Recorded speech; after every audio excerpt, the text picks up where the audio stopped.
السلام علیکم ورحمۃ اللہ وبرکاتہ۔ الحیاء شعبۃ من الایمان، حیا ایمان کا ایک حصہ ہے۔ اسلام نے جس صفت کو ایمان کہا ہے وہ حیا ہے۔ حیا صرف لباس نہیں بلکہ وہ نور ہے جو انسان کو غلطی سے روک دے، وہ پردہ ہے جو گناہوں سے پہلے اس کے دل پر آ جاتا ہے، اور جس کے دل میں حیا ہو اس کی زندگی خود بخود سنور جاتی ہے۔ یہ دل کی پاکیزگی، نگاہ کی صفائی، زبان کی شرافت اور سوچ کا وقار ہے۔ حیا عورت کو بھی زینت دیتی ہے اور مرد کی بھی شان۔ حیا گھر کو گھر بناتی ہے، نگاہ کو عبادت بناتی ہے اور دلوں کو اللہ کے قریب کر دیتی ہے۔ آج ہمارے معاشرے میں جس چیز پر سب سے زیادہ حملہ کیا جا رہا ہے وہ حیا ہی ہے۔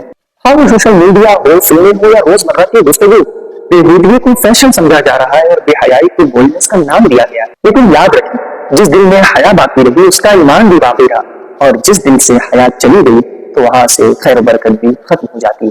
آؤ آج ہم اپنے دل سے عہد کریں کہ ہم اپنی نگاہوں میں بھی حیا لائیں گے، اپنی زبان میں بھی اور اپنی اسکرینوں پر بھی، کیونکہ جس کے دل میں حیا ہے اسی کے دل میں ایمان ہے۔